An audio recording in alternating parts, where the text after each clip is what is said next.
श्री गुरु रघुनाथ महाराज की जय। सद्गुरु सच्चिदानंद श्रीपाद भगवान की जय। सब साधु संतन की जय। अवधूत चिंतन श्री गुरुदेव दत्त। गोपाल कृष्ण भगवान की जय।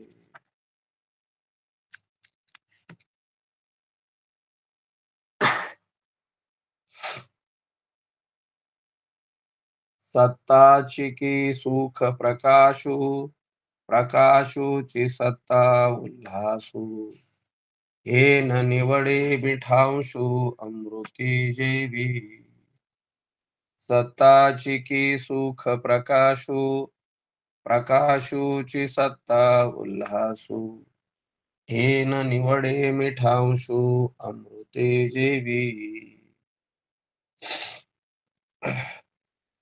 वेदांत शास्त्रात आनंद मात्र उरणे हे मोक्षाचे स्वरूप आहे. आनंदाचे व्यवहाराकरिता शरीर इंद्रियादी लागतात आणि शरीरामुळंच दुःख होते. म्हणून वेदांत शास्त्रात अशरीरी मोक्ष मानलेला आहे आणि शरीरामुळेच दुःख होते असा शब्द प्रयोग आहे. म्हणून वेदांत शास्त्रात अशरीरी मोक्ष मानलेला आहे. चार्वाक सशरीरी मोक्ष मानतात, पूर्वमीमांसकही सशरीरी मोक्ष मानतात, पण दिव्य शरीरी मोक्ष मानतात. परंतु या शरीराने मोक्ष माना का दिव्य शरीराने मोक्ष माना, सशरीरी मोक्ष मानला की दुःख राहणारच. निदान दुःख बीज तर राहणारच. म्हणून अशरीरी मोक्ष मानावा. न्याय, वैशेषिक, सांख्य, योग, वेदांती या 5 दर्शनकारांनी अशरीरी मोक्ष मानला आहे. त्यात न्याय वैशेषिक अशरीरी पण जड मोक्ष मानतात. सांख्य चित मोक्ष मानतात पण आनंद विषयात मानतात. योगी आनंदरूप मोक्ष मानतात पण आनंद परिच्छिन्न मानतात. त्यांना आनंद परिच्छिन्न न मानता व्यापक आनंद म्हणजे मोक्ष असे माना, एवढेच शिकवायचे आहे. काही मोक्षकाली अभेद व व्यवहारकाली भेद असा भेदाभेद मानतात. त्यांना मोक्षकाली जसा अभेद मानता तसा व्यवहारकालीही अभेद माना, पण अभेदात व्यवहार होत नाही, म्हणून कल्पित भेद माना असे सांगावे लागते. पुढचं वाचून घेऊया का थांबूया महाराज इथे? मुद्दा क्लिअर होतोय.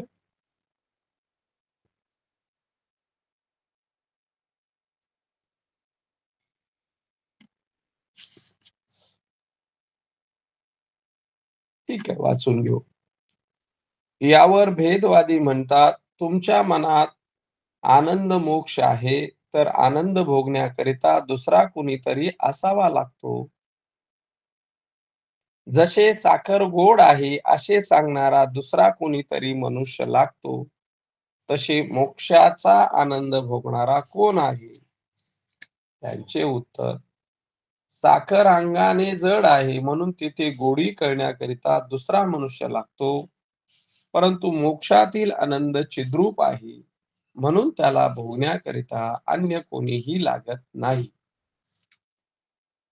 आपल्या सिद्धांतात सृष्टी नाहीच, नुसता आनंद आहे. त्यात सृष्टी गृहीत धरली तर दुःख होते. योगी पुरुषाने सृष्टीचा समाधीकाली लय केलेला असतो तर त्यास दुःख होत नाही, तरी पण दुःखाचे बीज असते. सृष्टीचा भोग घेणाराला दुःख बीजासह दुःख असते. हे दोन्ही नसले म्हणजे नुसता आनंद आहे. सार गोष्ट, अमृतातील गोडी जशी वेगळी निवडता येत नाही, त्याप्रमाणे सत्ता प्रकाश सुख हे वेगळे निवडता येत नाहीत. असो. बोलावं महाराज.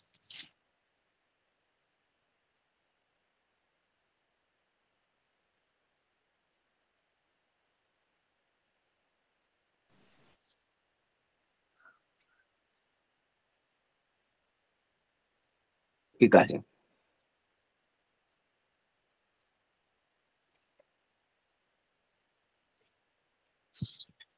सत्ताची की सुख प्रकाशू, प्रकाशूची सत्ता उल्हासू, हे न निवडे मिठांशू अमृती जीवी. सत्ताची की सुख प्रकाशू, प्रकाशूची सत्ता उल्हासू, हे न निवडे मिठांशू अमृती जीवी. माऊली ज्ञानोबाराय सत्ता, प्रकाश आणि सुख या 3 पदाचं विवरण करतात.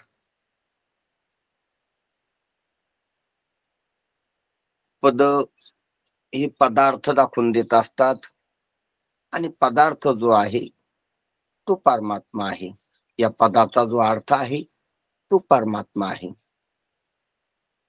परमात्मा म्हणजे अंतिम मी. परम शब्दाचा अर्थ अंतिम सत्य आणि आत्मा शब्दाचा अर्थ मी म्हणजे अंतिम ठरलेला मी. सर्व निष्कारच्या अर्थी मीचा लागलेला अंतिम अर्थ यालाच परमात्मा म्हणावं. त्याच्या पलीकडे पुन्हा अर्थ नाही. सकल अर्थ लागला तिथं. म्हणून परमात्मा म्हणजे अंतिम मी. अंतिम मी म्हणजे वरवर बी मी असतो, प्राथमिक बी मी असतो. जातीला, धर्माला, नावाला, गावाला, कुळाला, वर्णाला, उंचीला धरून मी असतो. तर तो प्राथमिक वरवर वाटलेला मी, भासल्याला मी. आणि भासाचे लेवटे पडते, खूप पडत आहेत. तर त्या भासलेल्या मी मध्ये असल्याला मी असतो. असल्याला मी झाकूनच भासल्याला मी प्रतीतील येत असतो, वाटत असतो, मानित असतो, कल्पित असतो. तर त्या कल्पिलेला मीला जीवदशा म्हणावं. आणि असल्याला जो मी आहे तो परमात्मा आहे, जो लपवून जगदाभासू. म्हणजे चिदाभास बी जो झाला आणि जडाभास बी जो झाला तर तो सत्य लपूनच, सत्य जे परमात्मा आहे, ब्रह्म आहे, ते झाकूनच चिदाभास जीव रूपानं, ज्ञाता रूपानं, द्रष्टा रूपानं, प्रमाता रूपानं, भोक्ता रूपानं,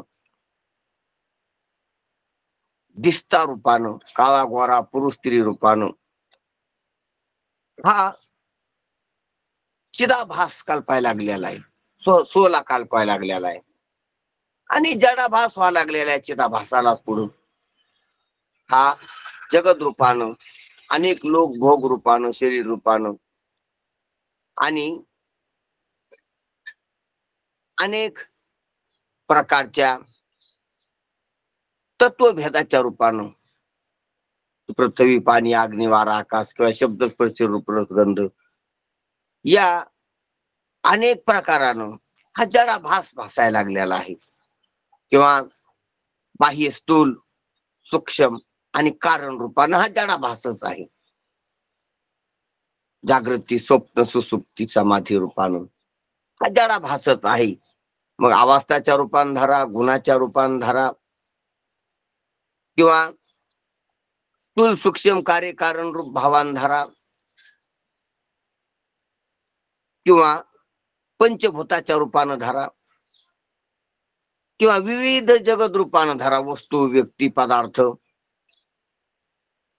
अनेक प्रकारची अहम मम रूपानं हा सर्व जडाभास आहे. म्हणून हा जडाभास आणि चिदाभास जो याचा अधिष्ठान आहे तो मी आहे असं कळणं हे परमात्म्याचं स्वरूप आहे. परमात्मा. मग परमात्मा जो आहे जो सर्व निष्कर्ष आरती, जिथं जड भास आणि चित भास कळतो, आणि जडाचं ह्या चिदभासाचं अधिष्ठान असल्याला जो एकमेव अद्वितीय ठरतो, तर त्याचं जर स्वरूप पाहिलं तर तो कसा आहे आणि हे कसं आहे, तर हे कल्पित आहे ते सत्य आहे. मग झालं सत. हे सर्व कल्पित जड म्हणून आतापर्यंत कळालं, निर्जीव आहे, जड आहे, हे सिद्ध नाही. आणि ते स्वतः सिद्ध आहे, चेतन, म्हणून ते चिद आहे. आणि हे परिचिन्न आहे, औच्छेदक आहे, त्याला सीमित आहे, सापेक्ष आहे, खंडित आहे आणि परमप्रेमास्पद नाही. म्हणजेच आवडीचा विषय आवड स्वरूप नाही. ते आपल्याकरता आवडते, ते त्याच्याकरता आवडत नाही, असंही सर्व जड, सर्व दुसरं भासल्यालं, जे सामुग्री म्हणून भासलं आणि ते भासल्याला विषय म्हणून भासलं. पुढे जे शरीराच्या पुढे दिसतंय जग म्हणून, विषय म्हणून, तर ते भासल्याला विषय, भासलेले पदार्थ आहेत, प्रमेय आहेत. आणि शरीर आहे, प्रमेय बी आहे आणि भासण्याचं साधन बी, यंत्र बी, डोळा आहे, प्राण आहे, मन आहे. ते भासलेले विषय बी आहेत, भासण्याचे विषय बी आहेत आणि भासण्यासाठी उपयोगी असलेली उपकरण बी आहेत. पण काही असो, ते सद नाहीत, ते चिद नाहीत आणि ते त्याच्यासाठी आवडत नाहीत. त्याचा उपयोग त्याच्यासाठी नाही, त्याचा उपयोग माझ्यासाठी, तर मी कोण याचा अधिष्ठान असलेला, माझ्यामुळेच ते मला दिसायलीत आणि माझ्यामुळेच मला ते आवडायलीत. म्हणून ते अतिप्रीतीचा, परमप्रीती स्वरूप नाहीत, परमप्रेमास्पद नाहीत. जगामध्ये चार वृत्तीनं, चार प्रकारानं पदार्थ जाणल्या जातात. काहीची उपेक्षा होते, काही विषयी द्वेष होतो आणि काही विषयी प्रीती होते, प्रेम होते. मग उपेक्षित काही पदार्थ आहेत, ते बरे वाईट म्हणून, आवड नावड म्हणून काहीच आहेत, उपेक्षित आहेत. जसं आपण रस्त्यानं चालताना काही उकिरडा असतो, केरकाचरा असतो, काय आपल्याला त्याचा द्वेष बी नाही, राग बी नाही, उपेक्षित आहे. तिकडे लक्षच देत नाहीत, आपण लक्ष वेधित नाहीत. त्याच्या असण्या नसण्याचा काही उपयोग नाही, त्याच्याबद्दल आपल्याला काही चाड वड नाही, अंतःकरणात मोह नाही, त्याग नाही, त्याचा मोह नाही. असे काही पदार्थ आहेत ते उपेक्षित आहेत. काही द्वेष आहेत, की पाहिले की द्वेष होतो, देव शत्रू आहे किंवा आपल्याला प्रतिकूल पदार्थ आहेत, काही त्याचा द्वेष होतो. आणि काहीचा राग होतो, म्हणजे प्रेम होतं काहीवर, आवडते पदार्थ काही. आपण जर जगात निघलो तर काही पदार्थ उपेक्षित असते, उपेक्षा वृत्तीनं पाहतो त्याच्याकडे. काही पदार्थाकड द्वेष वृत्तीनं पाहण्यात येते, काही पदार्थाकड प्रेम वृत्तीनं पाहण्यात येते, आवडत येते, असं वाटते, अनुकूल वाटते, आसक्ती त्याच्याबद्दल बघावं. राग, ज्यांच्याबद्दल बोला. राग होत होता ते राग, अनुराग म्हणजे प्रेम असं वाचलं होतं महाराज. पण राग म्हणजे सुद्धा इकडं प्रेम असा अर्थ होतो. जे परस्पर भाव ज्याच्यामध्ये आहेत, राग आणि प्रेम, हे दोन असं संसारात व्यावहारिक दृष्ट्या दोन दिसतात. पण अनेकदा पारमार्थिक संज्ञेमध्ये राग म्हणजे प्रेम, राग द्वेष, किंवा आता आपण राग म्हणालात ज्याच्याबद्दल राग म्हणजे किंवा प्रेम येतं, तर ते अनुराग म्हणजे प्रेम असा साहित्यिक शब्द आहे. पण राग म्हणजे प्रेम असं कशामुळे म्हटलं? हा, नाही नाही, ते अनुरागाकडे जाऊ नका आताच, कारण की अनुराग हा हा वैराग आणि राग ह्या दोन्हीहून वेगळं जे आहे. अनुराग शब्दाचा अर्थ जे निरपेक्ष आहे, हे सापेक्ष आहेत दोन्ही, राग आणि विराग, वैराग आणि राग. एक त्यात जे बुद्धी त्याला वैराग म्हणावं, आणि जे आसक्ती बुद्धी आवड आहे त्याला राग म्हणावं. राग म्हणजे आकर्षण त्या पदार्थाबद्दल, आणि वैराग म्हणजे विकर्षण. आणि जिथं आकर्षण विकर्षण नाही, सहस्थिती, तिला अनुराग म्हणावं. त्याला अनुरक्त म्हणतात. व्यक्ती असला तर अनुरक्त, आणि त्या त्या व्यक्ती असला त्या गुणानं युक्त, त्या धर्मानं युक्त, तर त्याला वैरागी अनुरक्त म्हणतात. अनुरागी अनुरक्त. आणि त्याला तुम्ही म्हणले जसं की अनुराग म्हणजे त्या केवळ त्या विषयाचं नाव आहे ती अनुराग. हा, म्हणून तो तिसरा निरपेक्ष शब्द येतो अनुराग, अनुरक्त, अनुराग. आणि राग आणि विराग हे एकमेकाच्या सापेक्ष आहेत. जसं सुख दुःख आणि आनंद हा निरपेक्ष आहे, त्याप्रमाणेच आहे ते. म्हणून तो विषय सध्या राहू द्या. म्हणजे राग आणि वैराग हे दोनच एकमेकाच्या विरुद्ध आहेत. म्हणून ज्याचा त्याग होतो त्याला वैराग म्हणा, वैराग्य बुद्धीनं पाहिलं ते. आणि ज्याचा त्याग होत नाही, आकर्षण होतं, त्याला राग म्हणा. राग म्हणजेच आकर्षण. राग म्हणजे त्याच्याबद्दल आपण रंगणं, त्याच्याबद्दल आसक्त होणं, मोहित होणं. आता वेगवेगळ्या औषधापासून येईल ते, पण असो. म्हणून सांगायचं तात्पर्य त्याच्यात रंगणं, त्या रंगानं रंगणं म्हणजेच राग होणं असो. म्हणून काही द्वैस बुद्धीनं, काही प्रेम बुद्धीनं, आणि काही उपेक्षा बुद्धीनं पदार्थ पाहिले जातात जगातली, ही तीन प्रकारची. पण जे उपयोगी निरुपयोगी दोन्ही नाहीत ते उपेक्षा बुद्धीनं, जे निरुपयोगी आहेत उपद्रवी आहेत ते द्वेष बुद्धीनं, जे उपयोगी आहेत आणि अनुकूल वाटतात त्याला प्रेम बुद्धीनं पाहिलं जातं. जशी वापरायची सर्व आपली पदार्थ, घरातल्या सामान, घरातल्या ज्या उपयोगी वस्तू आहेत त्या सर्व त्याच्याकडे प्रीती बुद्धीनं पाहिल्या जाते. मग त्या वस्तू असत्यान, व्यक्ती असत्यान, अजून काय अवस्था असन, काय असन, त्याच्याकडे आपण प्रीती बुद्धीनं पाहतो. आणि आपल्याकडे आपण उपेक्षा नाही कधीच, द्वेष नाही कधीच, आणि प्रेम बी नाही, परम प्रेम. कारण आपण आपल्यासाठी आवडतो, आपण दुसऱ्या कशासाठी आवडत नाहीत. दुसरं सर्व आपल्यासाठी आवडत आहे. म्हणून आपण अतिप्रीती, परमप्रीती, परमप्रेमास्पद अशी वस्तू आहोत. म्हणून आपल्याला आपण कधीच कंटाळणं होत नाहीत. आपल्याला आता दुसरं काही आवडत आहे तर आता आवडत आहे, ते जर प्रतिकूल झालं तर आवडत नाही. पण आपण आपल्याला कधी प्रतिकूल नाही, म्हणून आपल्याला कधीच अनावड नाही. कधीच आपण अप्रीतीचा, द्वेषाचा विषय होत नाहीत, उपेक्षेचा विषय होत नाहीत. आपण नेहमी आपल्याला आवडतो कसे असू. ध्यानात घ्या, दुसरं आपल्याला तसं नेहमी आवडत नाही, आणि आपण बी नेहमी दुसऱ्याला आवडत नाही. हवा वाटे जना तुका मनीसाठी गुन्हा, गुणवान असला तो हवा वाटतो, कलावान असला तो हवा वाटतो, विद्यावान असला तो असा वाटतो, पैशावाला असला, रूपावाला असला, गुणावाला असला, चांगल्या स्वभावाचा असला, ताकदीवाला असला, काहीतरी वाला असला की आवडतो आपण दुसऱ्या कोणाला. आणि ते गेलं आपले आरोग्यवान असले की आवडतो. आपल्याला रोग झाला, काही कुष्ठरोग झाला, क्षयरोग झाला की आवडत नाहीत आपण दुसऱ्या कोणाला.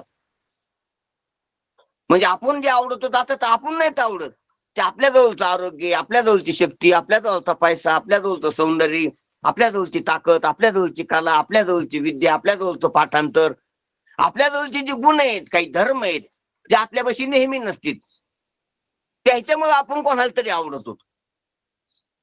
म्हणजे आपण कोणाचा अतिप्रीतीचा विषय नाहीत, प्रीतीचा आहेत. परम विषय नाहीत, फक्त प्रीतीचा विषय, आणि परम प्रीतीचा विषय आपण आपल्याला आहेत. ध्यानात घ्या, रोग झाला तरी, कुष्ठरोग झाला तरी आपण आपल्याला आवडतो. कोठडीत गेलो तरी आपण आपल्याला आवडतो. ध्यानात घ्या, आपण दुसऱ्याला अनुकूलतेतच आवडतो, प्रतिकूलतेत आपण दुसऱ्याला आवडत नाही. आपण चोरी केली ना, आपल्याला चोर धरून न्यायला लागला तर कोणालाच आवडत नाहीत आपण, पण तरी आपण आपल्याला आवडत असतो. ध्यानात घ्या गोष्ट, ध्यानात घ्या गोष्ट. म्हणजे आपण अपमानित झालो, खेट राहण्यात लोक आपल्याला, तेव्हा कोणालाच आवडत नाहीत आपण. घरच्याला पण आवडत नाहीत, बाहेरच्याला पण आवडत नाहीत. पण तरी आपण आपल्याला सावरीत असतो. आपण आपल्याला जगावं वाटतंय, आपल्याला असावं वाटतो आपण. ध्यानात घ्या, आपत्तीत विपत्तीत मानात अपमानात. आणि आपण कोण ते आपण कळालेलं असते, काहीला कळालेलं नसते, ही गोष्ट वेगळी. कोण आवडायला सर्वांच्या पलीकडे कोण आहे? तू मी तू आवडायला लागलाय. ह्या सर्व गाभारात पाळल्यामुळे तसा भ्रम झालाय. पण मी कोण नेमका? म्हणजे अतिप्रीती परमप्रीतीचा परमप्रेमास्पद कोण आहे? मी आहे, म्हणून मी आनंद आहे. हा आपला विषय चालला होता. हे सर्व कल्पित आहे आणि मी वास्तव आहे म्हणून सद आहे. हे सर्व जड आहे आणि मी सर्व चेतन स्वरूप आहे म्हणून मी चिद आहे. आणि सर्व आवड अनावड द्वेष उपेक्षित असं दिसतंय. आणि मी कधीच आहे, मी परमप्रेमास्पद आहे नेहमी. म्हणून मी कोण्याच अवस्थेत कोण्याच परिस्थितीत रोगात आरोग्यात मानात अपमानात गरिबी श्रीमंतीत मरणशय्यावर असताना बी मला मी आवडतो. ध्यानात घ्या,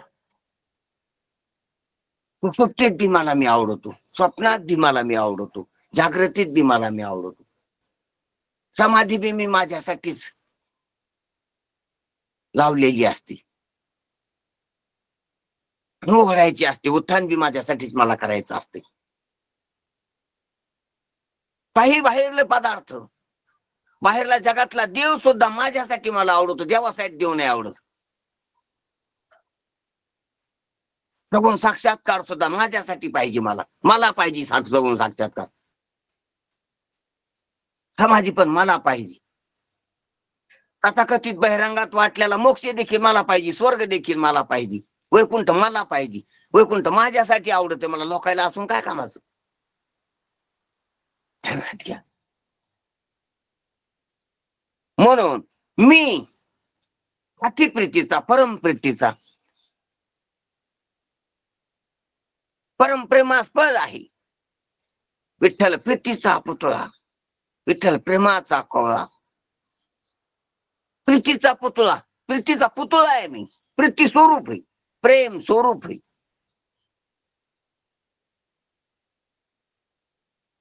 दुसरं प्रिय प्रेम नाही. कपडा प्रिय, वस्तू व्यक्ती घर पदार्थ पैसा पैशाने भेटणाऱ्या वस्तू, पुण्य पुण्याने भेटणाऱ्या वस्तू, कर्म कर्माने भेटणाऱ्या वस्तू, गुण गुणाने भेटणारा मान, विद्या विद्याने भेटणारा मान, कला कलानं भेटणारं काही. हे सर्व प्रीतीचा विषय, परमप्रीतीचा नाही. प्रिय येते, अतिप्रिय नाही. प्रिय प्रेम स्वरूप नाही आणि मी प्रेम स्वरूप आहे. म्हणून मी आनंद आहे, सचित आनंद. अशी जी परम वस्तू आहे ती सचित आनंद आहे आणि ती मी आहे असं सद्गुरु सांगतात. आणि ती 3 स्वरूप सांगतात, सचित आनंद. ती 3 स्वरूपात एक वस्तू आहे ती मी, आणि ती सर्वाचा अधिष्ठान आहे. तीच सत आहे, तीच आनंद आहे, तीच चिद आहे, तीच पारमार्थिक आहे. त्या ठिकाणी व्यावहारिक आणि प्रातिभाषिक नाही. अशी एकमेव अद्वितीय असणारी अखंड स्वरूप असणारी वस्तू सच्चिदानंद आहे. आणि ती जी सद आहे ती चिद आहे. सद असून ती चिद आहे आणि सच्चिद असून ती आनंद आहे. ती नुसती सद नाही, सद असलेली चिद आहे, सच्चिद असलेलीच आनंद आहे. आणि 3 नाहीत, एकच आहे. ध्यानात घ्या. जसं मिरची तिखट आहे, ऊस गोड आहे. वेगवेगळे दोन पदार्थ वेगवेगळे. मिरची फक्त तिखटच आहे, गोड नाही. ऊस फक्त गोडच आहे, तिखट नाही. मोसंबी नुसती आंबट आहे. चिंच घ्या, चिंच नुसती आंबट आहे. आंबटाचा विशेष चिंचामध्ये, तिखटाचा विशेष मिरचीमध्ये, गोडाचा विशेष ऊसामध्ये. तिन्ही तीन आहेत वेगवेगळे. तसे तीन विशेष आहेत, सच्चित आनंद आहे तीन विशेष. पण तीन विशेषाचे पदार्थ तीन नाहीत, एकच आहे. ते माऊलीला दृष्टांत प्रभू सांगितले. तसा कापुराचे तीन विशेष आहेत पण तीन विशेषाची वस्तू एक आहे. सोन्यात तीन विशेष आहेत, कांठी काठीने कनक, पण तिन्हीच एक आहे. तीन पदार्थाची वस्तू एक आहे. पांढरेपणा, गोडी आणि पातळपणा तीन विशेष आहेत पण तीन विशेषाची वस्तू एक. अमृत एक दूध आहे. जशी मिरचीचा आपण करू की तिखट, लाल आणि लांबट, तीन अँगल मधून, तीन औषधकातून तीन स्वरूप वर्णन केलीत एकाच वस्तूची. आता लाल आहे, लांबट आहे आणि तिखट आहे, तीक्ष्ण आहे. एकच वस्तू आहे ती.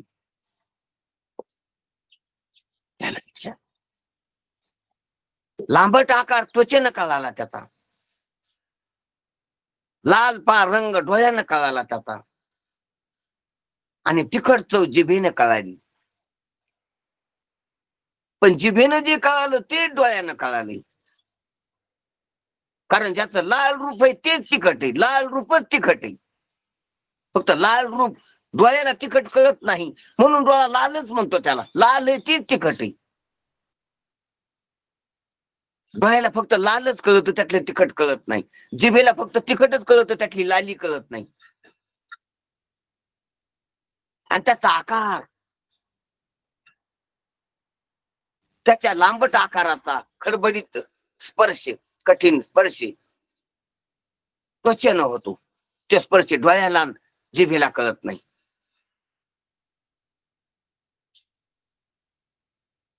डोळ्यानं जिभेनं कळत नाही आणि कळत नाही असं नाही. त्या प्रत्येकाकडे एक एकच स्पेशलिस्ट खाते ना. दाताचा दवाखाना आला, डोळ्याला दाखवून काय उपयोग आहे? डोळ्याच्या दवाखान्याला आपला हाड मोडल्याला दाखवून काय उपयोग आहे? त्याचाच हाड मोडतो तो त्या दवाखान्यात राहत नाही डोळ्यावाला. रोग तज्ञाकडे जातो तो. रोग तज्ञाचा डोळा दुखायला लागला तर तो त्याच्या दवाखान्यात ऍडमिट होत नाही, घरचा जरी दवाखाना असला तर. त्याच्याकडे नाहीच यंत्रणा ती, ते नॉलेज, ती यंत्रणा, त्या सुविधा, ते निदान आणि तो उपचार त्याच्याकडे नाही.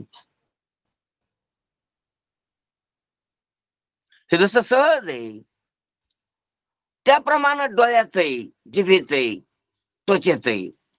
पण हे जरी असलं तर ती वस्तू एक आहे.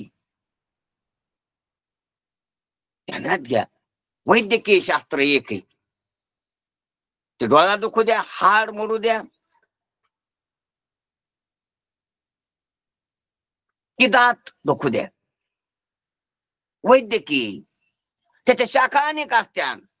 ॲलोपॅथी, होमिओपॅथी, नॅचरलपॅथी, आयुर्वेदिक, हकीम, अजून काय काय असतील.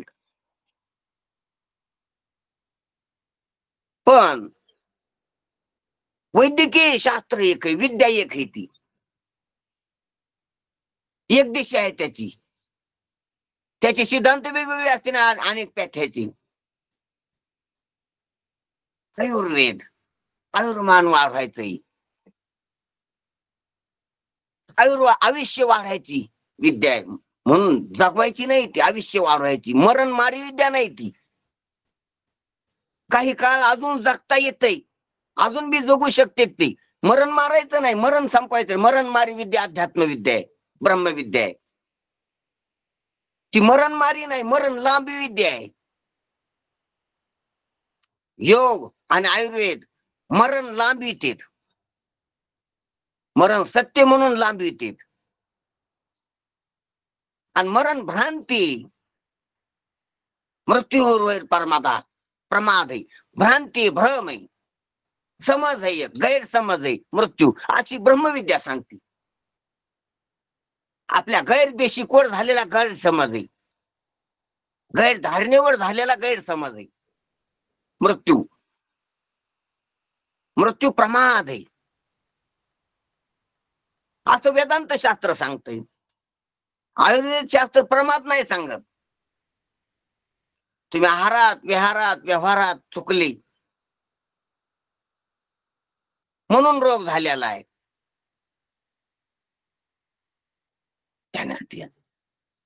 म्हणून त्याचे हकीमचे, होमिओपॅथीचे, आयुर्वेदाचे, ॲलोपॅथीचे सिद्धांत तुम्ही कोणी म्हणते जंतूपासून झालाय, जंतूपासून रोग झालाय, आहारापासून रोग झालाय असं वेगळं आयुर्वेद म्हणतो किंवा नॅचरलपॅथी म्हणते. तुम्ही तुमच्या जीवनशैली चुकली म्हणून रोग आहे, आहार चुकलाय म्हणून रोग आहे, जंतू संसर्ग झालाय म्हणून रोग आहे. काही म्हणते तुमचा व्यायाम नाही शरीराला म्हणून रोग झालेत. तुम्ही आसनं, व्यायाम, पळणं म्हणजे त्याचे सिद्धांत वेगवेगळ्या धारणेवर वेगवेगळ्या सिद्धांतावरती शास्त्र उभे आहेत आपापल्या पद्धती. पण सर्वांचा हेतू आहे रोगमुक्त आरोग्य लाभा. सर्वे भवंतु सुखिना सर्व संतो निरामया ही त्याचा उद्देश आहे. असो आपला विषय विस्तारित व्हायलाय. सांगायचं तात्पर्य काय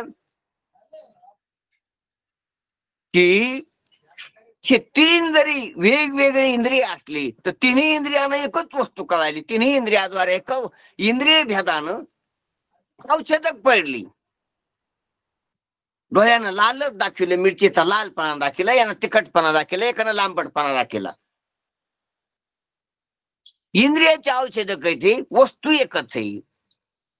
तसं सचित आनंद हे औषधक तीन आहेत, तीन अँगल आहेत, तीन प्रकाराचं पाहणं वस्तू एकच आहे. सत आहे ती चित आहे, चित आहे तीच आनंद आहे आणि ती मी आहे पुन्हा ते आत्मरूप आहे. जे जे स्वसंवेद्य आत्मरूपा.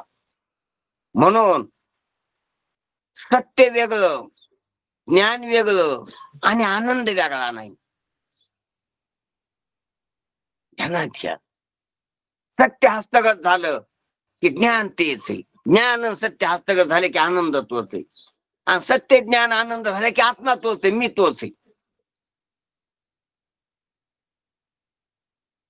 आणि माझ्याहून काही वेगळं नाही. तुला मजविन नाही कोणी शरण एका जनार्दनी.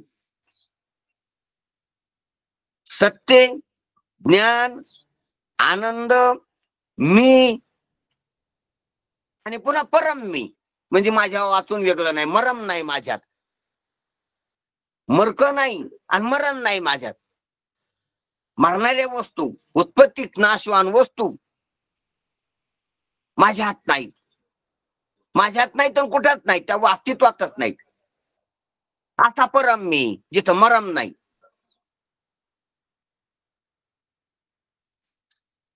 असं परमार्थ लक्षात,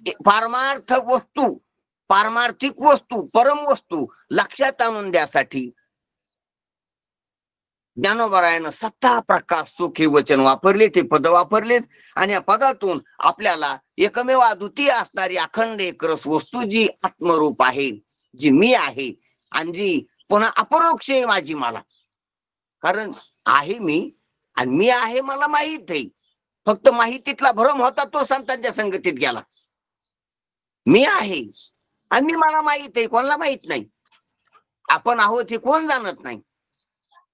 आपण आहोत हे जाणतो, पण आपण आहोत ह्या जाणण्यात भ्रम असतोय आणि निभ्रांतता असते. निभ्रांत असते ती संताला, सद्गुरूला, आणि भ्रांती असते ती इतर जीवाला. ती भ्रांती काढण्यासाठी संतांचं ऐकायचे, निभ्रांत ऐकायचे आपली भ्रांती जाण्यासाठी. आपण आहोत म्हणतो आपल्याला, संत बी आहोत. ज्ञानोबराय म्हणते मी आहे आणि आपण बी म्हणतो आहे. पण आपण आहे म्हणतो कशाला? आपल्या आहेचा समज काय, धारणा काय, निश्चय काय आपला मी बद्दलचा. आणि ज्ञानोबरायचा काय?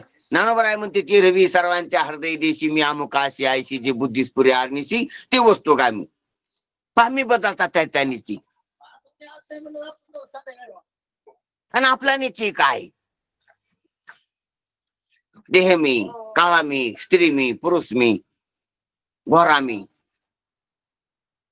हा जो आपला भ्रम आहे म्हणजे मीला जाणण्यात परम वस्तू असणारा मी आहे, पण परम वस्तू मी कुठे वाटते? मरम वस्तू मी वाटते, प्रकारवान पदार्थ मी वाटतो.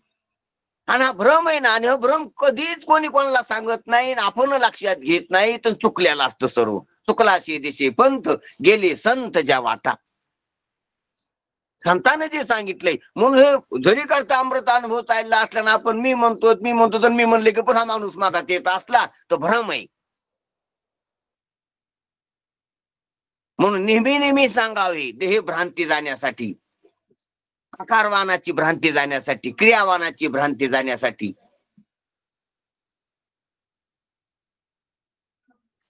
स्थूलाची भ्रांती जाण्यासाठी, सूक्ष्म मी वाटण्याची भ्रांती जाण्यासाठी.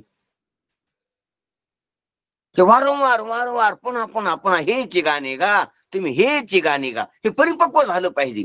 नाही तर अमृत अनुभवासारखा विषय ऐकत असतो आपण, आणि पुन्हा ते हे मी म्हणूनच ऐकत असतो. पुरुष म्हणून मी, स्त्री म्हणून मी, काळा गोरा म्हणून मी, बसल्याला म्हणून मी. हे पहा, हे जे शास्त्र आहे, हे जे वेदांत शास्त्र आहे किंवा अमृत अनुभवासारखा विषय, ते ऐकताना मी येऊन ऐकायलो, मी दिसणार ऐकायलो, मी बसणार ऐकायलो, मी बोलणार ऐकायलो, मी ऐकणार ऐकायलो. ह्या धारणा चुकीच्या आहे सर्व. ध्यानात घ्या. मी जन्मलेला ऐकायलो, मी मरणार ऐकायलो, मी फिरणार ऐकायलो. हे सर्व भ्रांती आहेत. मी ऐकायला लागलो हीच भ्रांती. आता काय सांगा, आणि ही बी भ्रांती ऐकतानाच काढायची. मी बसलेलो, ही भ्रांती गेली पाहिजे. मी उभा आहे, मी चालायलो, मी बसले आलोय, ही भ्रांती, ही द्यायला धरून भ्रांती. मी पुरुष आहे, मी स्त्री, ही लिंग भेदाला धरून भ्रांती. मी काळा आहे, मी गोरा आहे, त्वचेला धरून भ्रांती. कशाला तरी धरून, उपऱ्याला धरून आपल्याला अनेक भ्रम झालेत. भ्रमाच्या उतरंडीत हा भ्रम, या भ्रम डोही बुडालो. धावे सद्गुरु राया सर, सद्गुरु धावायलीत. अविद्येची अनिदा माझी विश्व स्वप्नाचा धांदा, भोगीत होता प्रभुदा अनादी जो. किंवा अविद्येची आडवी भुंजी जीवपणाची होय, त्या चैतन्याच्या धावे कारुण्य आहे, तो धावायला लागलाय. तो सद्गुरु धावतील, पण आपण पुढे पळवतो. म्हणून धावे सद्गुरु राया सर्वेश. पण ते धावायले, पण आपण थांबाना जाग्यावर. ते धावायले तर आपल्या मागं आपण लागलो दुसरं पुढं पळायला. तांतर तितकंच राहिलं त्याचं ना आपलं. आपण थांबा नसतं, ते पळायलेत आपल्याकडे. ते आले, सद्गुरू आले, सापडलेली वाटी. आपण जागेवर थांबलो तर सापडतो सद्गुरूला. आपण सद्गुरूला सापडानात, संताला सापडानात. आपण पुढे पळायला लागलो. म्हणून थांबलं की सापडतो. आपण जर थांबलं, स्थिर झालं, अंतःकरण शुद्ध आणि स्थिर केलं, म्हणजे थांबलो तर आपण, की आता गुरुला सापडतो. आपण अंतःकरण स्थिर नसलं आणि शुद्ध नसले की सापडत नाहीत आपण. संत आपल्याला सापडायली, पण आपल्या चंचलतेनं मलिनतेनं आपण सापडणार. मलिनतेच्या इच्छा आहेत, आणि इच्छा म्हणजे चंचलता आहे. इच्छा चंचलता, आणि इच्छा कशाच्या? मलिनतेच्या, दुःखरूप पदार्थाच्या, प्रकारवान रजगुण पदार्थाच्या, आपल्या तामस पदार्थाच्या, राजसीच्या, सत्वाच्या अंतःकरणात. कसा ते कसं झाले? सत्वगुणाच्या अंतःकरणात रजो गुण प्रधान इच्छा, आणि कशाच्या? तमोगुण पदार्थाच्या. पंचभूत आणि पंचभूताचे सर्व पदार्थ तमोगुण आहे. त्याच्या इच्छा हे रजोगुण आहे, आणि ते आहेत कुठं? सत्वगुणाच्या अंतःकरणात. तर सत्वगुण चंचल आणि मलिन झाला ना. मलिन पदार्थाच्या इच्छा, म्हणजे मलिन आणि इच्छा. मलिन शब्दाचा अर्थच मल, आणि इच्छा शब्दाचा अर्थ रज. तम आणि रज. तमानं रजानं सत्व गाडलं, सत्व गान गांजलं पछाडलं महामळे मन होते जे गादली तुडून भरलं. म्हणून अंतःकरणामध्ये जर शुद्धता आणि स्थिरता आली, शुद्धता शब्दाचा अर्थ ह्या मलिन मधात नाही राहिलं. मलिनाचा मल आणि मलिनाच्या इच्छा, ते दोष आणि ह्या इच्छा ह्या जर नाही राहिले तर अंतःकरण शुद्ध होतंय. शुद्धच असते अंतःकरण. आणि अंतःकरण शुद्ध असले की संताला सापडत होत आपण. संतांची हाक आपल्यापर्यंत येते, आपल्याला ऐकू येते. असो म्हणून सांगायचं तात्पर्य काय चाललं आपला विषय, की जर संता अशा भ्रमडावात पडत आपण की मी बसलेलोय, मी ऐकायला लागलो, मी जन्मालेला आहे, मी मोठा आहे, हे लहान आहेत, मी तरुण आहे, हे वृद्ध आहेत, हे श्रीमंत आहेत, ते गरीब आहेत, हे बाया आहेत, ते माणसं आहेत, हे काळे आहेत, ते गोरे आहेत, हे ब्राह्मण आहेत, ते शूद्र आहेत, कोणी ब्रह्मचारी, कोणी गृहस्थी,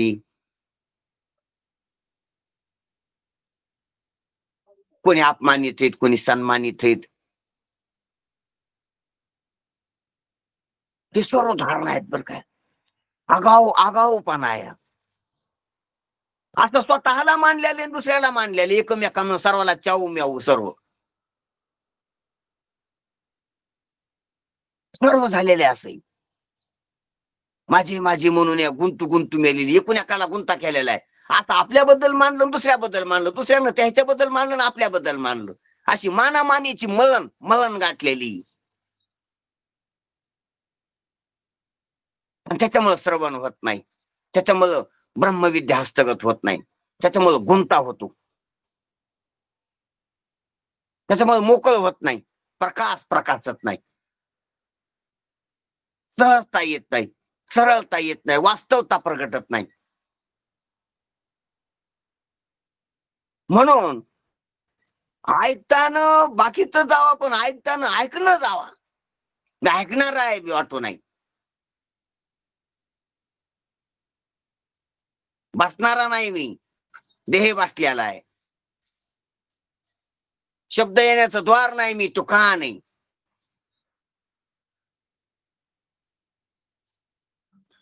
वरती बाहेर जाण्याची शक्ती नाही मी, ती प्राण आहेत. शब्दाकडे जाणारी वृत्ती मी नाही, ती वृत्ती मी नाही. ती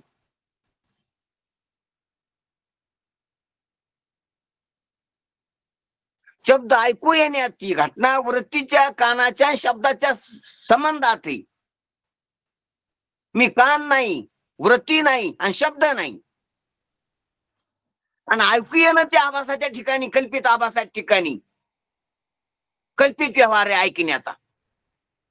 मी त्या सर्व व्यवहाराचा साक्षी. शब्द कानाद्वारे प्राणाच्या साह्यानं वृत्तीमध्ये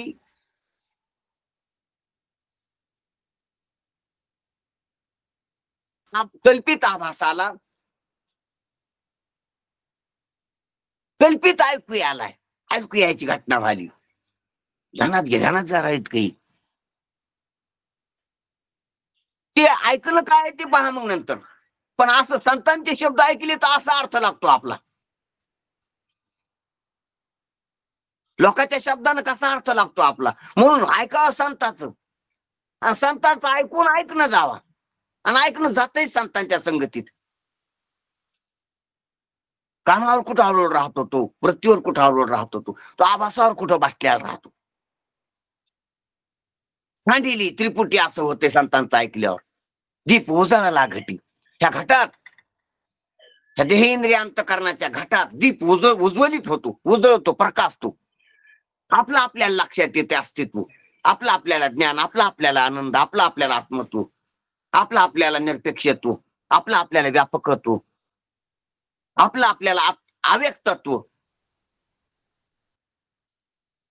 आपलं आपल्याला अव्यवहार्यत्व, अद्वैतत्व लक्षात येते संतांच्या शब्दानं. म्हणून संतांचं ऐकावं आणि संतांचं ऐकून बसलेला आहे बाटू नाही. हे पुन्हा वारंवार सांगायलो. माणूस बाई वाटू नाही, काळा गोरा, पैशावाला, मानसन्मानित, लय सांगणारा नुसतं ऐकणारा, नाही कळणारा असं बी वाटू नाही. मी ऐकायला लागलो पण मी बी सांगणार आहे असं वाटू नाही. आता गपचीप बसलो पण बोलणार आहे मी, बोल काय नाही. अरे ऐकता म्हणलं तरी चुकलं तर बोलता म्हणायला लागला तू. बोलून बोलणं राहू नये आणि ऐकून ऐकणं राहू नये. याला संतांची संगत मानाव.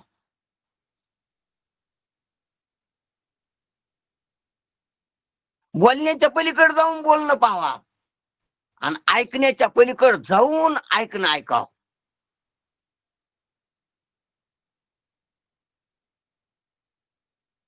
त्याला श्रवण म्हणतात आणि त्याला प्रबोधन म्हणतात.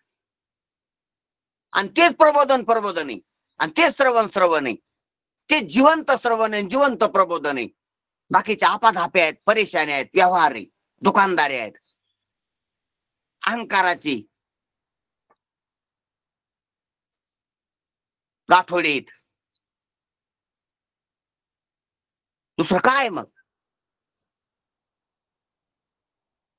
म्हणून असं खऱ्या संतांच्या संगतीतच ही अभिक्रिया होती. अशा प्रकारची साधना घडत असते. त्याला साधना, जी सिद्ध दशेला प्राप्त करते ती साधना, जी सिद्धी करते ती साधना. बाकीच्या बाधना आहेत, साधना नाहीत त्या. ऐकणारा अहंकाराच्या, सांगणारा अहंकाराच्या गग्यात येत असला तर ती साधना नाही व्हायला लागली. ऐकणारा भ्रांतीतच असला, भ्रांतीच वाढत असली तर ती साधना नाही व्हाली, श्रवण नाही व्हालं. ती बंधन व्हायला लागलं, बंधन बलकट व्हालं. त्यानं वेढे पडायला लागलीत. कीर्तन करून वेढी, प्रवचन करून वेढी, पाठ ऐकून करून बी वेढी, पाठांतर करून वेढी, ग्रंथ वाचून वेढ्यात यायला लागलाय.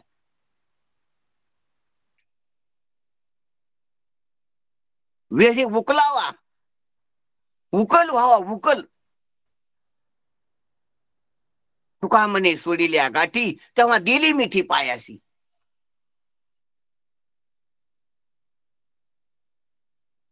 पायात प्रवेश व्हावा, स्वरूपात प्रवेश व्हावा, स्वरूप स्पष्ट व्हावा. मग असो म्हणून ऐकताना असं जर लक्षात घेतलं, म्हणून ह्या विषयी ऐकताना सुद्धा आपण न दिसणारे, न करणारे, न भोगणारे, न बोलणारे, न ऐकणारे, आकारवान नसणारे पदार्थ आहोत. आपण जड नाहीत, आपण बदलणारे नाहीत, आपण परिच्छिन्न नाहीत, आपण अनात्म पदार्थ नाहीत. अनात्म पदार्थच कल्पित आहेत, आपण कल्पित नाहीत. आपण एक नुसत्या जागृतीचे बांधलेले नाहीत, जागृतीपुरतेच परिच्छिन्न नाहीत. आपण विश्व म्हणूनच मिळवतो, विश्व नाहीत. तेजसाचा देखील आपल्याला अनुभव, पण आपण तेजस स्वरूपच नाहीत. प्राज्ञाचा पण आपल्याला अनुभव सुसुप्तीस्त, जिथं जग नसतंय, कार्यरूप जग, स्थूल सूक्ष्म प्रपंच तिथं नसतोय. ती सुद्धा अवस्था आपल्याला अनुभूत आहे. पण त्या अवस्थेपुरताच मी नाही, स्वप्नावस्थेपुरताच नाही, जागृती अवस्थेपुरता. तिन्ही अवस्था,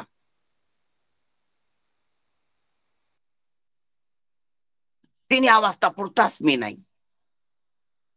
एका एका अवस्था पुरता नाही, तिन्ही अवस्थेचाच लागणदार नाही. ह्या तिन्ही अवस्था भ्रम आहे. कार्यकारण रूप असन त्याच्यात.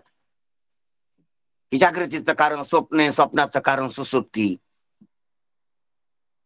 पण हे कारणच नाही, कारणाध्यास आहे. आणि कार्यच नाही, कार्य अध्यास आहे. अध्यास आहे म्हणजे भास आहे. का की सत्य नाही, हे जात येतंय, हे टिकून नाही. हे कालानं बाधित आहे, देशानं बाधित आहे, वस्तूनं बाधित आहे, अवस्थेनं बाधित आहे. बाधित म्हणजे खोटं ठरणार आहे. अनेक बाजूनं खोटं ठरतंय. ते काही नाही येते म्हणूनच खोट ठरतंय. त्या अवस्थेत आहे म्हणूनच खोट ठरतंय. ते आकारवान आहे म्हणूनच खोटं ठरतंय. ते गुणवान आहे म्हणूनच खोट ठरतंय.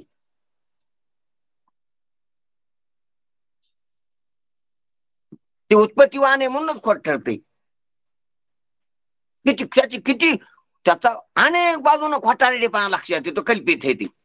जे जे कळायला लागले, जे जे देखणे सकल ते ते स्वप्नीचे मर, जे जे काय कळण्यात आलं ते ते खोटे.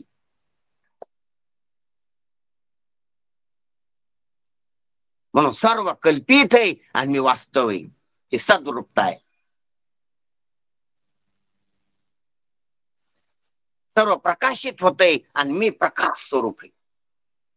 मी प्रकाशित होत नाही, मी प्रकाश आहे, सत्ता प्रकाश सुख. सर्व इच्छेचे विषय आहेत आणि मी इच्छेचा विषय नाही. माझ्यात इच्छा नाही, माझ्यात इच्छाच राहत नाही. इच्छा जर माझ्याकडे आली तर इच्छाच राहत नाही. आणि बाकीचे इच्छेचे विषय होतेच. इंद्रियानं इच्छेचे विषय होतेच, कर्म इंद्रियानं व्यवहाराचे विषय होतेच बाकीचे पदार्थ. मी कर्म इंद्रियानं व्यवहाराचा विषय बी होत नाही आणि ज्ञान इंद्रियानं इच्छेचा विषय बी होत नाही. आणि मी नाही असं नाही, मी विषयच नाही.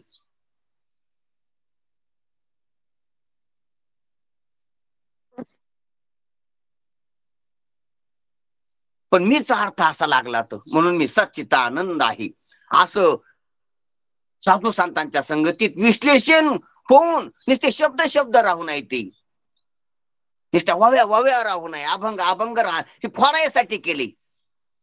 भांडार फोडायसाठी असते, भांडार भांडार राहसाठी नसते. फोडिले भांडार धान्याचा हा माल.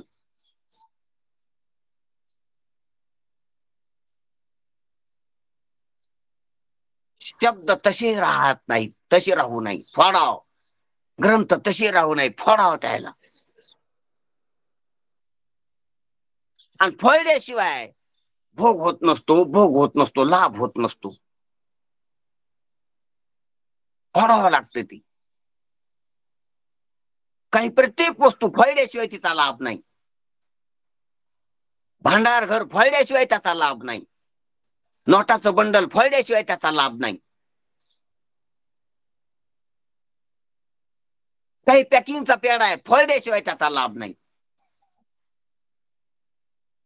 स्टोअर नाही पेटीत ठेवलेलं, ती पेटी लॉक उघडल्याशिवाय ते उकल केल्याशिवाय त्याचा लाभ नाही. काय काम आहे तसं ठेवून? तसं ग्रंथ सुटले पाहिजे, वव्या सुटल्या पाहिजे. आणि त्या सद्गुरूकडून, संतांकडून, महात्म्याकडून सुटत असतात. म्हणून त्यांची सेवा करून त्यांच्या सानिध्यात आपल्याला ह्या वव्याचं चिंतन, वव्या भरा भरा भरा बोलता येत असतात, कंठस्थ असतात काहीच्या वव्या. आणि त्या भरा भरा भरा म्हणून टाकायच्या असतात नुसत्या.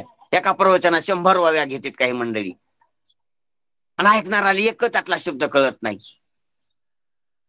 ज्ञानी गोष्टी कंठस्थ म्हणून आलं मागून त्याचं बोलणारा, त्याची स्तुती करणारा म्हणत असतो की महाराजांच्या ज्ञानेश्वरी पाठ आहे. चांगली गोष्ट आहे, खूप चांगली गोष्ट आहे ज्ञानेश्वरी पाठ आहे. पण त्या चांगल्या गोष्टीचा लाभ त्या पाठ करणाऱ्याला व्हावा आणि ह्या बाकीच्या मंडळीला बी व्हावा ना. यांनी दडपून जाऊ नये की त्याच्या पाठ आपल्या कधी पाठ व्हावा बाबा, त्याला घड आपल्याला कधी घडावा बाबा. नुसते लोक बुजाडून देण्यासाठी आपल्या पशीली विद्या नसावं आणि आपण बी अहंकारात येण्यासाठी नसावं. त्याचा आपल्याला आणि सर्वांना लाभ व्हावा, ते लाभासाठी साधू संतांनी केले. लाभाचा हा काळ अवघे विचारा, पारिखी ते करा सहाय्य येथे. तो खोबराय म्हणतात हा लाभाचा काळ आहे मनुष्य देहातला. मनुष्य देहातलं जीवन वाहलंय हे लाभाच आहे. लाभाचा हा काळ अवघे विचारा, सर्व पहा, ग्रंथ पहा, संत पहा, अनेक भाषात काय काय लिहिले, काय काय कळतं आपल्याला, काय काय पुढे आलेले सर्व पहा, तपासा. लाभाचा हा काळ अवघे विचारा, सर्वाबद्दल विवेचन करा, पारखी करा सहाय्य येते. आणि आपल्याला काही गोष्टी कळत नसल्या, जी परीक्षेवंत जे डोळ्यावाले त्याला दिसतंय, त्याला मित्र करा, त्याची सेवा करा, त्याचं सहकार्य घ्या. जसं सोनं वळखण्यात आपण हिरा वळखण्यात सहकार्य घेतो परीक्षावंताचं, डोळस माणसाचं. आंधळा माणूस जसा डोळ्यावाल्याचं सहकार्य घेतोय, न शिकलेला माणूस जसा शिकलेल्याचं सहकार्य घेतोय, रस्ता माहित नसणारा जसा रस्ता माहित असणाराचं सहकार्य घेतोय, त्याचप्रमाणे संतांचं, सद्गुरूचं, शास्त्राचं सहकार्य घ्यायचे. पारखी करा सहाय्य येते. म्हणून सांगायचं तात्पर्य सच्चिदानंद हे 3 शब्द एक वस्तू आहे आणि ती वस्तू मी आहे. म्हणून सत्ताची की सुख प्रकाशू प्रकाशूची सत्ता उल्लासू हे न निवडे मिठांश अमृती जेवी हे अखंड एकरस वस्तू आहे ती. आणि त्या अखंड एकरस वस्तूला वेदांत शास्त्रामध्ये आनंद मात्र उरणे असे म्हणतात.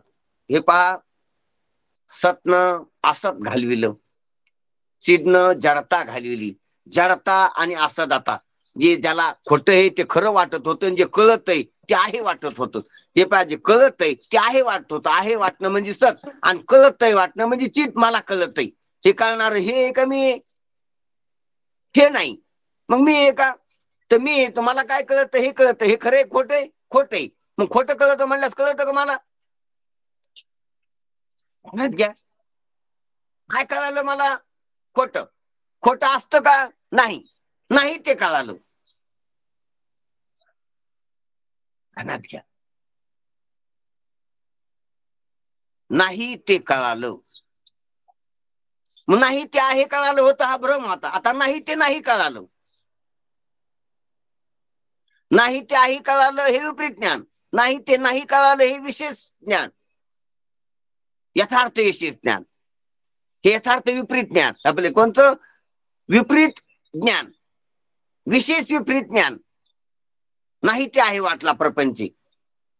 जे माझा नाही ते माझा वाटला, जो खरा नाही तो खरा वाटला, जे मी नाही ते मी वाटलं. हे विशेष विपरीत ज्ञान.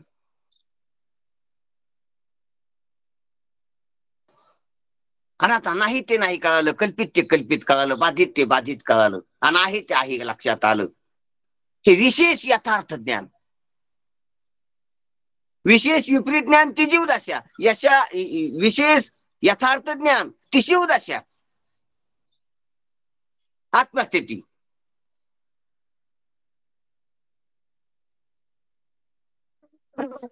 दोन्ही बी कल्पित आहेत. जीवपणा,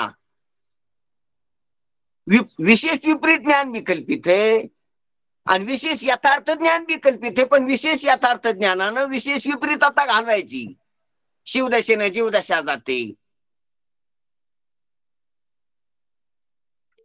शिवत्वानं जीवत्व जाते. चिदानंद रूपम शिवोहम शिवोहम हे विशेष यथार्थ विशेष ज्ञान आहे. आणि मी जन्मणारा मरणारा काळा गोरा माणूस बाई हे विपरीत विशेष ज्ञान आहे. विपरीत आणि यथार्थ.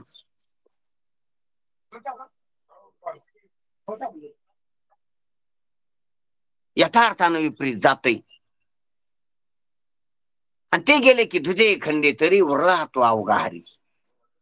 तो आनंद उरतो खाली, आनंद. जिथं दुसऱ्याला सत्ता नाही आणि दुसरं काही चीज नाही, दुसरं सद आणि दुसरं चीज गेलं की खाली आपला आनंद राहतो, केवळ उरला तो अवघारी. वेदांत शास्त्रात आनंद मात्र उरणे हे मोक्षाचे स्वरूप आहे. हेच मोक्षाचं स्वरूप आहे वेदांत शास्त्रात.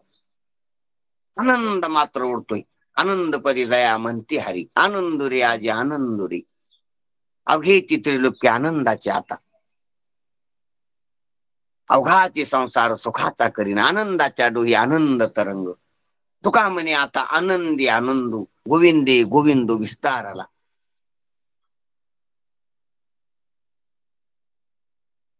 फक्त आनंदच. त्या आनंदाचा भोग नाही, आनंदाचा भोगता नाही, आनंद मिळाला नाही, आनंद गेला नाही, आनंद आला नाही, त्यात बाकीचे कोणतेच विशेषण लावायचे नाही. त्याला निखळ आनंद. म्हणून वेदांत शास्त्रात आनंद मात्र उरणे हे मोक्षाचे स्वरूप आहे. आनंदाचे व्यवहाराकरिता शरीर इंद्रियादी लागतात. आता आनंदाचा जर व्यवहार व्हायचा असला, आनंदाचा भोग, आनंदाचा भोगता, आनंदाच्या भोगण्याची साधनं, आनंदाच्या भोगण्याचा काळ, अवधी, हे अनेक प्रकार जर पाहिले तर मग व्यवहार झाला, आनंदाचा व्यवहार झाला.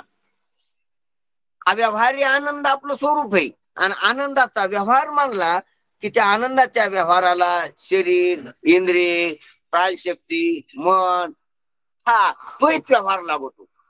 द्वैत व्यवहार असल्याशिवाय आनंदाचा भोग, आनंदाचा व्यवहार होत नाही, आनंदाच्या भोगण्याचा व्यवहार होत नाही.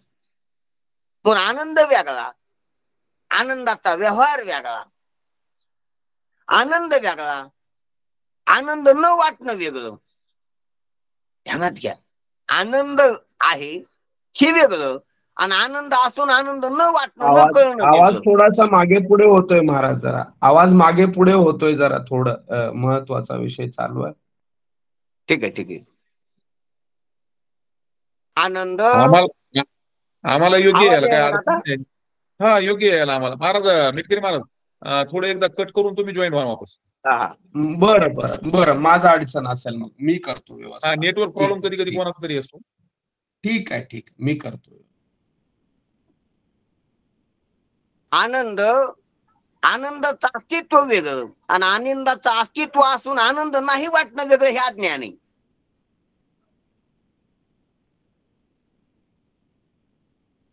आणि आनंदाच्या विरुद्ध दुःख कळणं वेगळं, ते विपरीत ज्ञान आहे. दुःख कळणं विपरीत ज्ञान आहे, आनंद न कळणं अज्ञान आहे.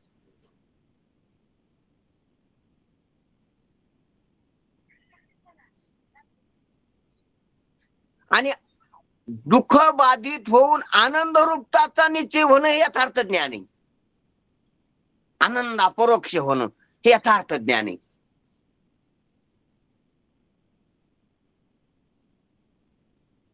आणि त्या यथार्थ असलेल्या आपल्या स्वरूपाचा जीवनमुक्तीत कल्पित रूपानं भोग वाटणं, भोग होणं, हा आनंदाचा व्यवहार आहे. आनंद, वास्तव आनंदाचा कल्पित व्यवहार जीवनमुक्तीत. आनंद वास्तव, व्यवहार कल्पित. हे पण आनंद वास्तव, आनंद नाही वाटणं कल्पित, कल्पित अज्ञान. आनंद वास्तव, त्या वास्तव आनंदाच्या अज्ञानानं दुःख वाटणं कल्पित, दुःखाचा व्यवहार होणं कल्पित जीवदशा. आनंद वास्तव आणि वास्तव आनंदासाठी श्रवण मननाआदी साधन करणं कल्पित. वास्तव आनंद प्राप्त होण्यासाठी श्रवण मननाआदी साधन करणं कल्पित. आणि वास्तव आनंद आहे आणि वास्तव आनंद अपरोक्ष होणं, ब्रह्मज्ञान होणं, सच्चिदानंद मी आहे, शिवहम शिवम, हे वास्तव, वास्तव आनंदाचं ध्यानात घ्या. अव्यवहार्य वास्तव आनंदाचं असं टळटळीत विशेष ज्ञान होणं कल्पित, ब्रह्मज्ञान होणं कल्पित. आता कल्पित ब्रह्मज्ञान झाल्यामुळं दुःख वाटल्याला कल्पित आहे, आनंद न कळाला होता असं वाटणं म्हणजे अज्ञान बी कल्पित आहे. आता हे सर्वच कल्पित असल्यामुळं त्या आनंदाचा व्यवहार कल्पित होणं, सुखाचे व्यवहारी सुखलाभ झाला, आनंद कोंदाटाला मागे पुढे, जीवनमुक्त स्थिती. ह्या खोट्यात मी खरा आहे, त्या खोट्याचं अधिष्ठान मी खरा आहे.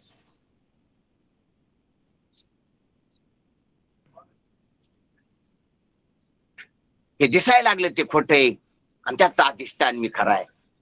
व्यवहार व्हायला लागला तो खोटा आहे आणि त्या व्यवहाराचं अधिष्ठान मी खरं आहे. कळायला लागले ते खोटे आणि त्या कळण्याचं, विशेष कळण्याचं अधिष्ठान मी सामान्य कळणं, अव्यक्त कळणं, अव्यक्त सच्चिदानंद स्वरूप मी खरा आहे. असा व्यवहार व्हायला, व्यवहार झाल्यामुळं आनंदच आहे. कोणचा व्यवहार झाला तर आनंदच आहे, कारण आनंदाचा व्यवहार आहे.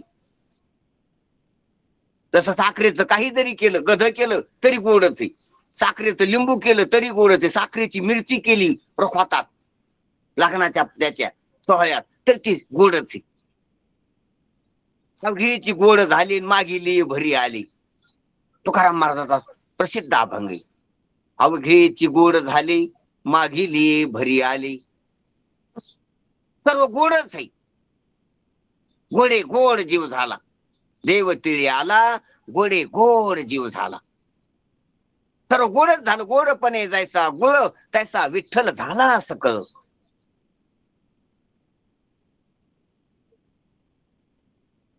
ते अधिष्ठान लक्षात आल्यावर सर्व व्यवहार सुखाचा असेल, सर्व सुखच आहे, दुमदुमून सुखच आहे. अवघेची त्रिलोक्य आनंदाच्या हातात.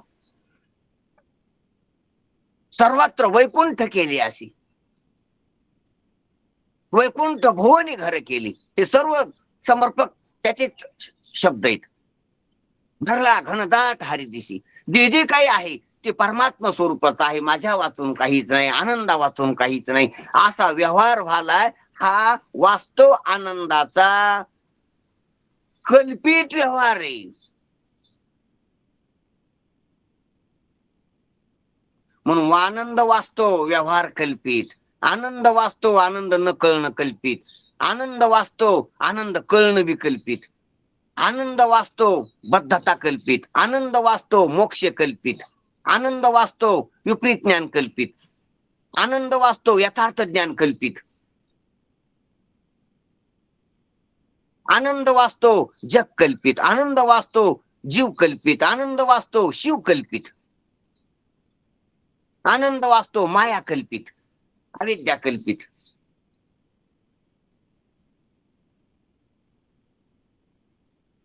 म्हणून वास्तवात वास्तवच आहे. वास्तवाचा भोग नाही, भोग्य नाही, भोगता नाही,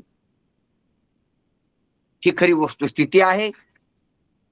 म्हणून वेदांत शास्त्रात आनंद मात्र उरणे हे मोक्षाचे स्वरूप आहे. हेच वेदांत शास्त्रात मोक्षाचं स्वरूप काय ते हे. आता त्या मोक्षात जर व्यवहार धरला कल्पित, तर मग त्यासाठी शरीर इंद्रिय अंतःकरण लागतात, आयुष्य लागतंय, आरोग्य लागतंय, लोक भोग शरीर लागतात. आनंदाचे व्यवहार करिता शरीर इंद्रियादी लागतात आणि शरीरामुळं दुःख होते. आता शरीर लागतंय, लागू द्या, पण शरीर जर शरीर वाटलं, ध्यानात घ्या, शरीर जर हाडं असं वाटलं, शरीर जर अन्न वाटलं, शरीर जर बाई बॉ वाटलं, सन्मानित अपमानित वाटलं, गरीब श्रीमंत वाटलं, शरीर जर मी वाटलं, माझं वाटलं, खरं वाटलं, तर मग मात्र त्या शरीराच्या समाधानात दुःख आहे. हे ध्यानात घ्या. त्या इंद्रियाच्या समाधानात दुःख आहे, त्या इस्टेटच्या समाधानात दुःख आहे, आयुष्याच्या समाधानात दुःख आहे. ते असं कळण्यात जर विपरीतता असली, ध्यानात घ्या, असण्यात विपरीतता नाही बरं का, कळण्यात समजण्यात जर विपरीतता असली, तर मग ते जग, ते शरीर, ते इस्टेट, ते इंद्रिय, ते प्राण, ते मन, ते आयुष्य, ते आरोग्य असो का रोग असो, ते दुःखालाच कारणीभूत होते भ्रांतीनं पाहिलं तर. आणि भ्रांती जर गेली तर आनंदाचा आनंद. तुका म्हणे सर्व सुख येथे आहे, भ्रांती दूर पाहे सारून या. तुकाराम महाराज म्हणजे अरे भ्रांती बाजूला करून पाहाय, सर्व सुख सुख आहे. भ्रांती घेऊन पाहशील तर राजा होय सुख नाही, इंद्र होय सुख नाही, ब्रह्मदेव होय सुख नाही, योगी होय सुख नाही, रिद्धी सिद्धी मिळेल सुख नाही, स्वर्गात जाय सुख नाही, वैकुंठात जाय सुख नाही, यात सुख नाही, त्यात सुख नाही. मग भ्रांती काढून पाहिलं तर सुखच नाही, कुठंच सुख नाही. सुख नाही कोठे आली या संसारी भ्रांती धरून, आणि अवघाची संसार सुखाचा करीन भ्रांती सारून.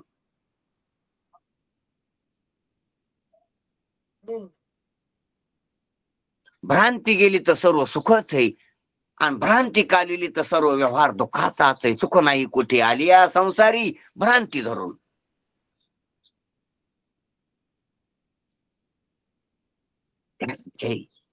आनंदाचे डोळे आनंद तरंग भ्रांती गेल्यावर, आणि दुःखाचे व्यवहारी दुःखाचे तरंग भ्रांती असल्यावर.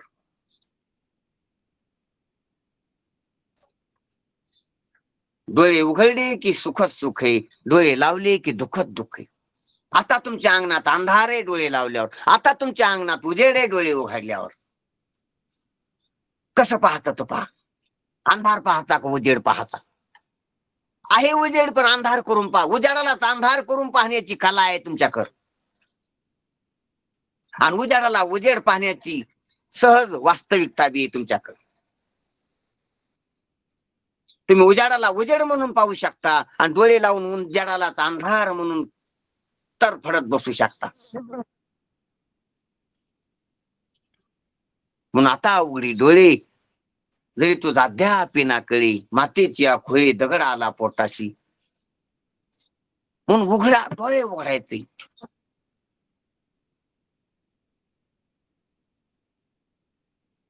म्हणून डोळे उघडणं महत्वाचं आहे. म्हणून साधू संतांना आपले डोळे उघडण्याचे प्रयत्न केलेत. तर ते डोळे उघडायला त्यानं जे शब्द वापरलेले त्या शब्दानं आपण डोळे उघडाव. शब्द ऐका आणि डोळे उघडाव आपण. जर डोळे उघडले तर सहजच आपल्या लक्षात येईल आणि आपल्याला अपरोक्ष होईल. ठीक आहे, पुढचा विषय नंतर पाहू. खूप वेळ झाला. ठीक, धन्यवाद. ठीक आहे. हो महाराज. पुंडलिक वरदा हरी विठ्ठल. श्री ज्ञानदेव तुकाराम पंढरीनाथ भगवान की